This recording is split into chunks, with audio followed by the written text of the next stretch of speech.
سورۃ النساء آیت نمبر 105۔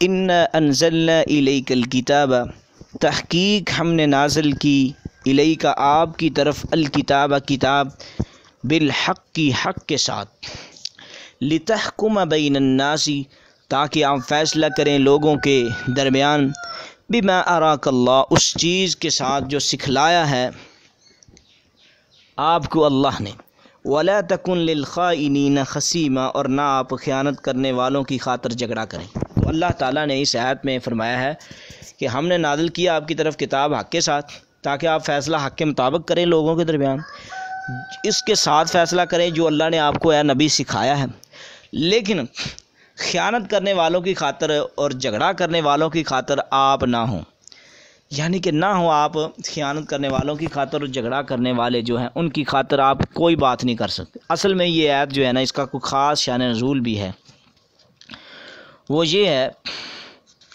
کہ جمہور مفسرین نے ان آیت نمبر 104 سے لے کر 113 تک کی شان نزول چوری کا ایک واقعہ بتایا ہے، جو کہ جامع ترمذی میں تفصیل کے ساتھ ذکر ہے۔ شیخ ناصر الدین البانی نے بھی اس کو حسن کہا۔ خلاصہ اس کا یہ ہے کہ بشر اور بشیر اور مبشر 3 بھائی تھے جو کہ عبیرک یا طعمہ بن عبیرک کے بیٹے تھے۔ بعد نے کہا کہ ان میں سے بشیر کی کنیت ابو طعمہ تھی۔ یہ لوگ مدینہ کے قبیلہ بنو ظفر سے تھے۔ ان میں بشیر سب سے بدتر تھا۔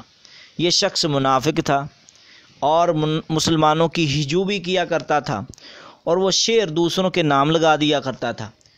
تو یہ غریب، یعنی کہ شعر پڑھتا مسلمانوں کے خلاف اور کہتا یہ فلاں نے پڑھا میں نے نہیں۔ یہ غریب فاقہ زدہ لوگ تھے اور رفاع بن زید کے ہمسائے تھے۔ اللہ اکبر۔ اور ایک دفعہ شام سے ایک قافلہ میدہ لے کر آیا تو رفاع بن زید نے اس میں سے ایک بوری خرید لی۔ مدینہ کے لوگ آٹا کھاتے تھے اور رہا میدہ تو وہ گھر کے بڑے آدمیوں کے لیے سنبھال کر رکھ لیا جاتا تھا۔ تو رفاع نے وہ میدہ اپنے اسلحے کے سٹور میں اسلحہ کے ساتھ محفوظ کر لیا۔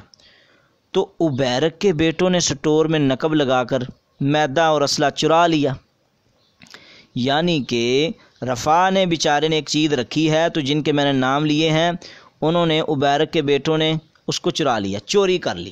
صبح ہوئی تو رفاع نے اپنا اسلحہ اور میدہ وہ یعنی کہ اس کے بارے میں بتایا، اپنے بھتیجے قتادہ بن نعمان سے۔ تو اب اس کی تفصیل شروع ہوئی تو معلوم ہوا کہ اس رات عبیرک کے بیٹوں نے آگ جلائی تھی اور شاید انہوں نے رفاع کے میدے سے ہی کھانا تیار کیا ہو۔ تو جب عبیرک کے بیٹوں کا راز فاش ہو گیا، پتہ چل گیا، تحقیق ہوئی بھی اس عبیرک کے بیٹوں نے یہ مال چرایا، تو انہوں نے چوری کا وہ اسلحہ وغیرہ ایک یہودی کے گھر پھینک دیا، اور ان کے قبیلے بنو ظفر کے کچھ لوگوں نے رسول اللہ کے پاس آ کر پہلے ہی بتایا کہ رفاع بن زید اور اس کے بھتیجے نے ہمارے ایک گھر والوں پر جو ایماندار نیک لوگ ہیں چوری کا الزام لگاتے ہیں۔ دیکھو کہتے ہیں کہ خود چور اور پھر خود ہی مچائے شور، چور چور۔ تو یہ بات ہے کہ چوری کی ہے، پتہ چل گیا، نبی تک بات پہنچے گی، ہاتھ کٹے گا، پہلے ہی بتا دیا، اور چوری کیا ہوا مال کسی اور کے گھر پھینک دیا کہ ہم تو چور ہی نہیں ہیں، وہ تو کسی اور جگہ پہ موجود ہے۔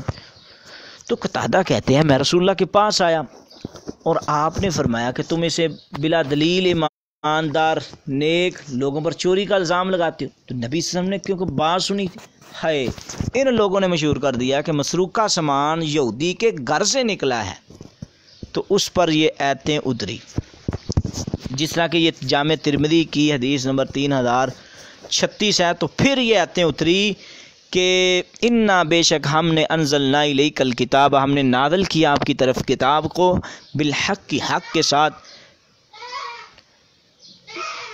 لتحکم بین الناس بما اراک اللہ